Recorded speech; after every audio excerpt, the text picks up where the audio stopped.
मात्र 35 टॉपिक अगर आपने अच्छे से पढ़ लिए ना, तो मैं कह सकता हूँ कि आपके 90 प्लस मार्क्स इजीली आ जाएंगे, ठीक है। और रही बात आपकी बायोलॉजी में, तो बायोलॉजी के में अगर आप लोगों ने इतने टॉपिक्स पढ़ लिए तो 25 में 25 नंबर आप लोग इजी में इजी ला सकते हो बायोलॉजी में, ठीक है। बायोलॉजी के अगर ये 50 टॉपिक्स आपने अच्छे से पढ़ लिए तो आपको क्लास 10 बायोलॉजी में फुल मार्क्स लाने में कोई नहीं रोक सकता।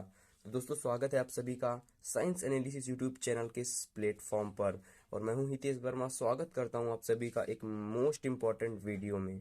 देखिएगा दोस्तों, इस वीडियो में हम क्लास 10 बायोलॉजी के वेरी मोस्ट इम्पॉर्टेंट 35 महत्वपूर्ण टॉपिक्स को इस वीडियो में डिस्कस करने वाले हैं, जो कि 2022 के लिए बहुत ही ज़्यादा इम्पॉर्टेंट है।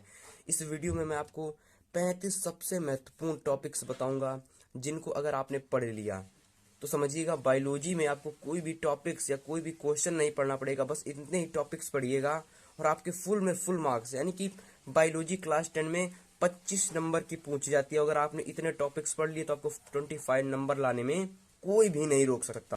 इस वीडियो में मैं आपको 35 मोस्ट इंपॉर्टेंट टॉपिक्स बताऊंगा, बस 35, और इनको पढ़ लिए तो अपने वाकई में मैं कहूंगा आपसे 25 में 25 नंबर आप फुल ला सकते हो, ठीक है।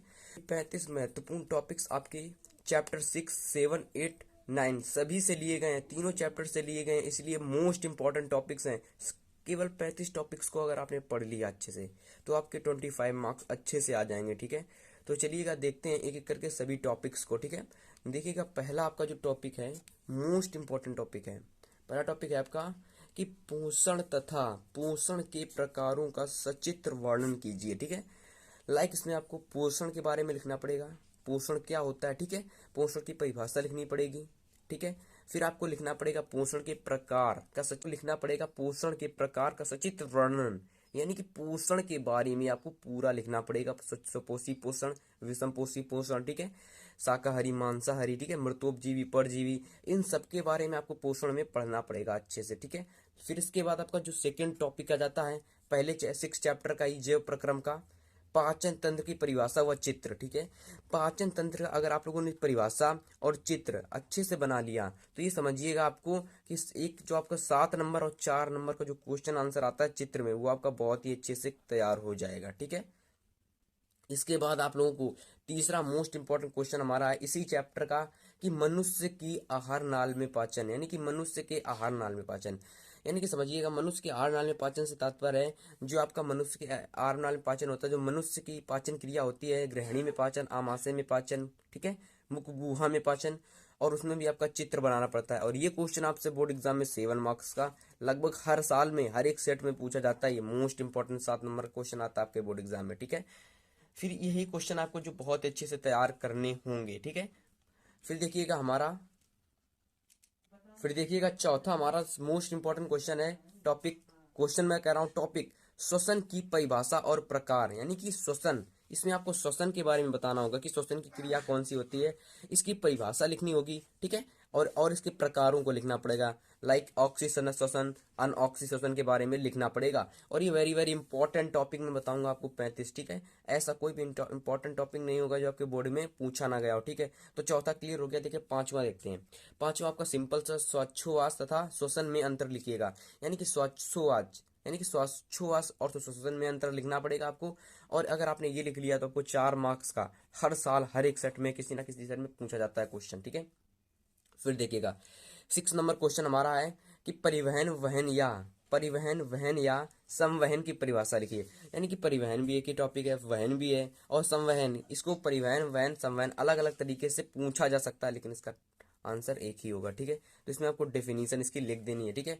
ये इंपॉर्टेंट टॉपिक है 6 नंबर। फिर देखिएगा 7 नंबर टॉपिक हमारा है कि रुधिर परिवहन तंत्र की परिभाषा, यानी कि जो रुधिर परिवहन तंत्र होता है, ठीक है, उसमें रुधिर परिवहन तंत्र में आपका क्या होता है, उसमें हीमोग्लोबिन के बारे में बताया जाता है, ठीक है, और आपके लसिका रुधिर के बारे में बताया जाता है, ठीक है। तो उसको आपको पूरा पढ़ना है, ठीक है। रुधिर परिवहन तंत्र की परिभाषा और इसके कार्यों का वर्णन करना। सबसे पहले आपको रुधिर परिवहन की डेफिनेशन याद कर लेनी है, ठीक है। फिर इसके बाद इसके कार्यों को पढ़ लेना, रुधिर के कार्यों को, रुधिर के क्या क्या कार्य होते हैं ठीक है। तो इन सबको आपको पढ़ लेना है, ठीक है, अच्छे से।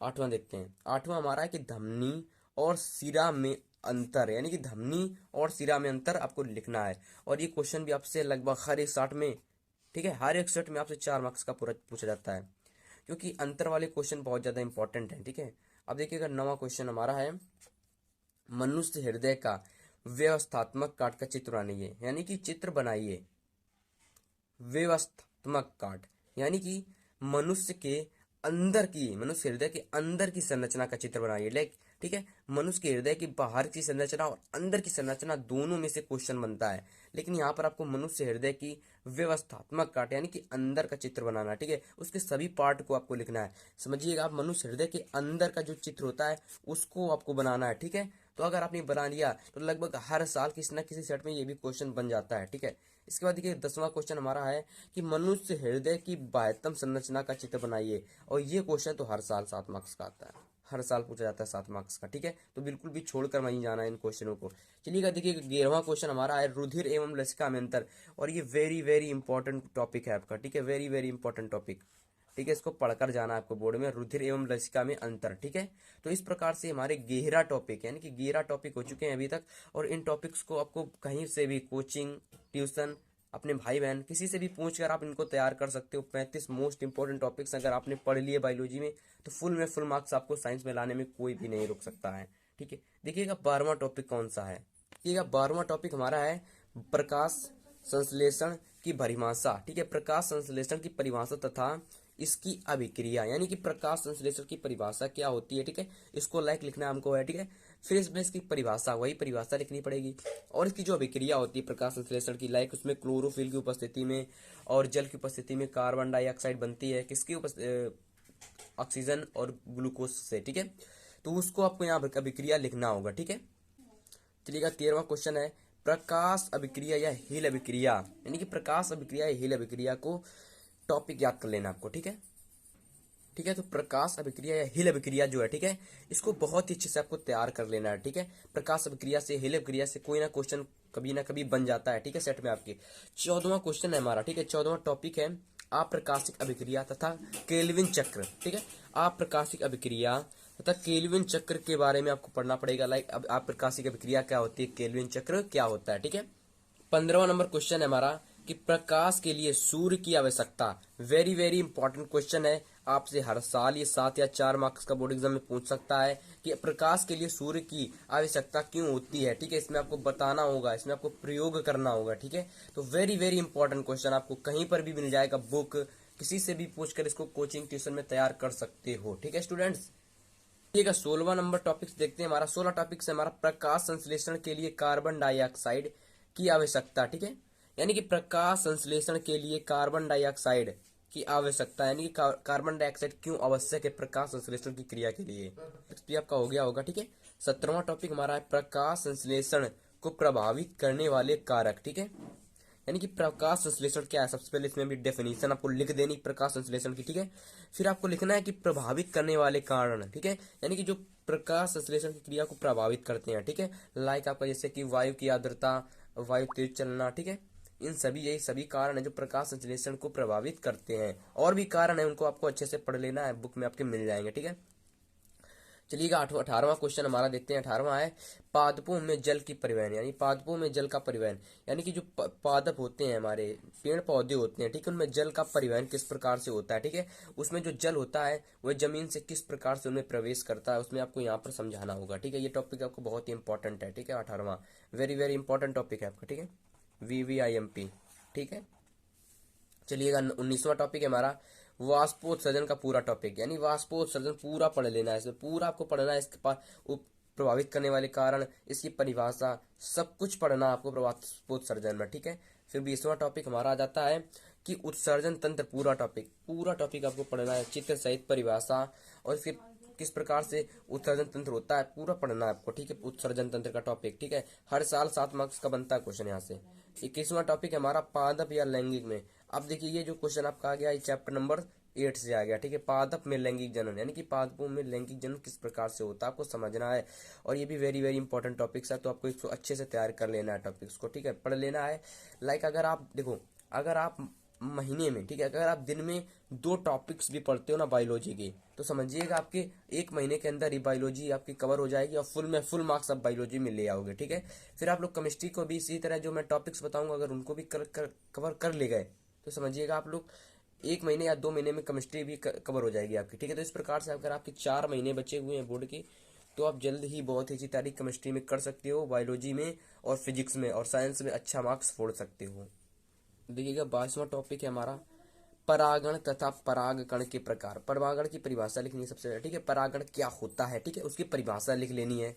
फिर परागण के प्रकार, यानी कि परागण के प्रकार कौन कौन से होते हैं उनको लिख लेना है, ठीक है।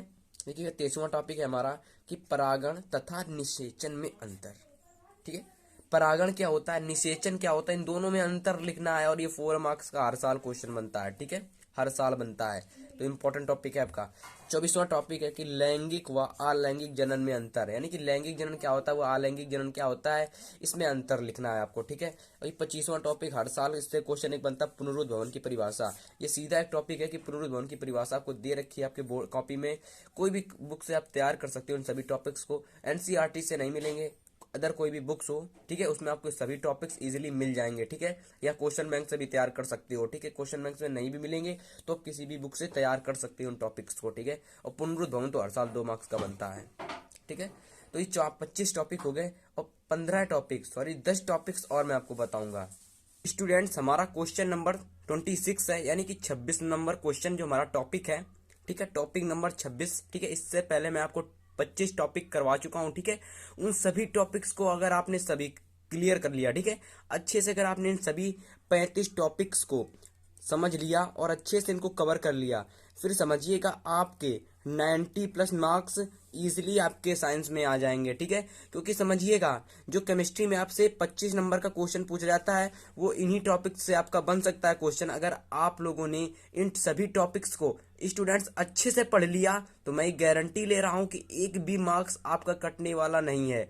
मात्र 35 टॉपिक अगर आपने अच्छे से पढ़ लिए ना, तो मैं कह सकता हूं कि आपके 90+ मार्क्स इजीली आ जाएंगे, ठीक है। और रही बात आपकी बायोलॉजी में, तो बायोलॉजी के में अगर आप लोगों ने इतने टॉपिक्स पढ़ लिए तो 25 में 25 नंबर आप लोग इजी ला सकते हो बायोलॉजी में, ठीक है। तो इसी में हमारा टॉपिक नंबर 26 है। क्या दिया गया कि परिवार नियोजन की विधियां, यानी कि आपको यहाँ पर परिवार नियोजन क्या है, ठीक है, इसके बारे में बताना होगा। यानी कि परिवार नियोजन क्या है, ठीक है, इसके बारे में आपको बताना होगा। और साथ ही साथ आपको बताना होगी कि परिवार नियोजन की कौन सी विधियां हैं, ठीक है, जिनसे परिवार नियोजन होता है, ठीक है। फिर हमारा है नेक्स्ट टॉपिक 27, ठीक है, वेरी वेरी इंपॉर्टेंट टॉपिक है, आप लोग इसको कवर कर लेना, ठीक है, परिवार नियोजन की विधियां, ठीक है। नेक्स्ट टॉपिक है हमारा अनुवांशिकता, ठीक है, यानी कि अनुवांशिकता क्या होता है। तो अनुवांशिकता अगर आप लोगों ने अनुवांशिकता के बारे में अगर लिखना है आपको, ठीक है, तो आपको अनुवांशिकता की परिभाषा लिखनी है, ठीक है। उसमें आपको अनुवांशिकता के जनक के बारे में लिखना है, ठीक है, अनुवांशिकता के जनक कौन है, ठीक है, उनका आपको नाम लिखना है अनुवांशिकता में, ठीक है। तो ये फिर आपका टॉपिक अनुवांशिकता है जो बिल्कुल क्लियर हो जाएगा। और हर साल अनुवांशिकता के टॉपिक से कोई ना कोई क्वेश्चन 7 मार्क्स में 4 मार्क्स में बनता है, ठीक है। तो आपको पूरा जो अनुवांशिकता टॉपिक है आपको पूरा पढ़ लेना है, ठीक है। ये बहुत ही इजी टॉपिक्स है आपके आर.डी. शर्मा या आर.एस. अग्रवाल या फिर कुमार मुत्तल की बुक आप लोग ले सकते हो, उसमें आपको ये इजीली टॉपिक्स मेंशन मिल जाएंगे, ठीक है। और अगर आप लोग कमेंट करोगे तो मैं इन सभी का मैं आपको सॉल्यूशन प्रोवाइड करवा दूंगा, ठीक है, सॉल्यूशन प्रोवाइड करूंगा। लेकिन उसके लिए आपको क्या करना होगा, उसके लिए आपको इस वीडियो को ज्यादा से ज्यादा लाइक एंड शेयर करना होगा, ठीक है, तभी मैं आपके लिए इन सभी टॉपिक्स का सॉल्यूशन लाऊंगा, ठीक है। एक वीडियो में मैं आपका एक टॉपिक क्लियर करवाऊंगा। तो इस प्रकार से अगर बात करें हम 1 महीने में आपके सभी टॉपिक्स क्लियर हो जाएंगे, ठीक है। तो फिर आपको कहीं पर भी भटकने की जरूरत नहीं पड़ेगी, ना बुक्स लेने की, ना किसी से कॉपी मांगने की, ना किसी से पूछने की जरूरत पड़ेगी। बस आपको क्या करना है, कमेंट शेयर और सब्सक्राइब कर लेना है, ठीक है। चलिएगा 28 नंबर टॉपिक हमारा है। 28 नंबर टॉपिक हमारा है कि मेंडल द्वारा प्रमाणित एक संकर क्रॉस, द्विसंकर क्रॉस तथा स्वतंत्र अपवहन का नियम। यानी कि स्वतंत्र अपवहन का नियम क्या होता है, स्वतंत्र अपवहन का नियम आपका द्विसंकर क्रॉस को कहते हैं। यानी कि जब द्विसंकर क्रॉस क्या होता है, यानी कि मान लेते हैं कि कोई एक यक्ष है और कोई एक वाई है, ठीक है, एक कोई यक्ष है और एक कोई वाई है, ठीक है। उनमें जब हम लोगों ने प्रथम, ठीक है, उनमें हमने एक संकर करवाया, ठीक है। मान लीजिए जैसे कि कोई एक ये एक्स है, ठीक है, और एक ये कोई वाई है, ठीक है। अब यहाँ पर एक्स वाई होते हैं, ठीक है। तो यहाँ पर अनुवांशिकता एवं, ठीक है, जैव विकास में आपको जो चैप्टर होता है उसमें अगर आप लोग पढ़कर आए होंगे तो आपको पता होगा, ठीक है। ये एक्स है तो अगर जब देखिएगा ये एक्स हो गया यहाँ पर और ये वाई हो गया, ठीक है, ये वाई हो जाएगा। जब इसका इसके साथ मल्टीप्लाई होता है तो एक्स एक्स आता है, ठीक है, इसका एक्स इसके साथ मल्टीप्लाई होता है तो वाई वाई। तो इस प्रकार से जो आपका ये मेंडल द्वारा प्रमाणित एक संकर क्रॉस, द्विसंकर क्रॉस तथा स्वतंत्र अपवहन का नियम, ठीक है, इन दोनों टॉपिक्स को पढ़ लेना लाइक, ठीक है। तो पहला तो आपका टॉपिक होगा मेंडल द्वारा प्रमाणित एक संकर क्रॉस, ठीक है, एक संकर क्रॉस को आपको पढ़ लेना है, ठीक है, और ये बहुत इंपॉर्टेंट है, ठीक है, आपके बोर्ड एग्जाम में हर साल पूछा जाता है क्वेश्चन इससे, ठीक है। फिर आपको पढ़ लेना है द्विसंकर क्रॉस, और द्विसंकर क्रॉस को ही हम लोग स्वतंत्र अपविहन का नियम कहते हैं। किसका? स्वतंत्र अपविहन का नियम, ठीक है। लाइक आपको इन पूरे टॉपिक्स को पढ़ लेना 28 बार, ठीक है। चलिएगा 29 नंबर टॉपिक्स हम लोग देख सकते हैं, very very most important topic है, ठीक है। ये आपका very very most important topic है जो आपका चैप्टर नंबर 9 यानी अनुवांशिकता एवं जैव विकास से लिया गया है, ठीक है। यानी कि इसमें क्या किया गया? अप्रभावी यानी कि प्रभावी, यानी कि प्रभावी जो अपना प्रभाव दिखाते हैं, ठीक है। प्रभावी लक्षण कौन से? तो जो अपना प्रभाव दिखाते हैं, प्रभावी तथा अप्रभावी लक्षणों के बारे में आपको लिखना होगा, ठीक है। और ये आपसे हर साल 2 मार्क्स का क्वेश्चन बनता है या फिर 4 मार्क्स का, हर साल यहाँ से क्वेश्चन बनता है। तो वेरी वेरी इंपॉर्टेंट टॉपिक कह सकते हो आप लोग इसको, VVIMP, ठीक है। नोटिस कर लीजिए इसको, VVIMP टिक मार लीजिए, इन सभी का नोट्स बनाते चलिए ताकि आपको कोई भी दिक्कत ना हो, ठीक है। आगे अब चलिएगा टॉपिक नंबर 30, ठीक है। टॉपिक नंबर 30 हमारा है यानी कि एलिलिया एलोफॉर्म, एलिलिया एलोफॉर्म, समयुग्मजी, संकर, विषमयुग्मजी, एक संकर संकरण, द्विसंकर संकरण, फिनोटाइप, जीनोटाइप, संकर, पूर्वज संकरण। ये क्या है सब? ये सब क्या है? तो ये सब आपके टॉपिक्स हैं जो कि 2-2 नंबर के आपसे हर साल पूछे जाते हैं। ये 2 टॉपिक्स है आपका। मान लीजिए कि एलिल या एलोफ्रॉम, ठीक है, आपसे बोर्ड एग्जाम में पूछा जाएगा कि एलिल या एलोफ्रॉम क्या होता है बताइएगा, या फिर किसी भी प्रकार से आपसे पूछ सकता है कि एलोफ्राम की परिभाषा दीजिए या फिर इसको बताइएगा। तो आपसे वो 2 मार्क्स में क्वेश्चन बन सकता है। इन सभी टॉपिक्स को अगर आपने पढ़ लिया तो मैं गारंटी ले रहा हूँ आपका 2 नंबर का क्वेश्चन यहाँ से जरूर 100% बनेगा, ठीक है। तो इन सभी टॉपिक्स को पढ़ लेना, जैसे कि एलिल या एलोफ्राम क्या होता है, समयुग्मजी क्या होता है, ठीक है, संकर क्या होता है, लाइक विषम युग्मजी क्या होते हैं, एक संकर संकरण क्या होता है, द्विसंकर संकरण क्या होता है, फिनोटाइप क्या होता है, जीनोटाइप क्या होता है, संकर पूर्वज संकरण क्या होता है। अगर आप लोग कमेंट करोगे तो मैं आपकी इन सभी टॉपिक्स को मैं बहुत अच्छी तरीके से क्लियर करा दूंगा, लेकिन आपको क्या करना होगा? लाइक, शेयर एंड सब्सक्राइब, ठीक है। लाइक, शेयर एंड सब्सक्राइब, बस इतना सा करना है आपको यार, कुछ नहीं करना, बस इतना कर लोगे। मैं आपके लिए कह रहा हूँ इन सभी टॉपिक्स का आपका भाई इन सभी टॉपिक्स को बहुत ही अच्छी तरीके से बताएगा। फिर आपको कहीं पर भी किसी भी बुक्स, किसी भी टीचर या किसी भी ट्यूशन में पूछने की जरूरत नहीं पड़ेगी, सब कुछ आपको फ्री में प्रोवाइड किया जाएगा, ठीक है। चलिएगा टॉपिक नंबर 31 हमारा है, ठीक है। अब हम लोग जल्दी जल्दी धीरे धीरे सभी टॉपिक्स को कवर करते जा रहे हैं, ठीक है। अगर मैं कह रहा हूँ सभी टॉपिक्स को अगर आपने 35 अगर टॉपिक्स को आपने अच्छे से कवर कर लिया ना, तो एक भी टॉपिक्स यानी कि एक भी टॉपिक से एक भी क्वेश्चन इन टॉपिक से बाहर नहीं जा सकता बायोलॉजी में, ठीक है। चलिएगा 31 नंबर हमारा मेंडल के यानी कि मेंडल के प्रभाविता नियम का नियम यानी कि मेंडल के प्रभाविता का जो नियम है, ठीक है, जो प्रभाविता का नियम है उसको आपको डिटेल में पढ़ना होगा। और ये मैं गारंटी ले रहा हूं ये क्वेश्चन इस बार 100% पूछा जाएगा।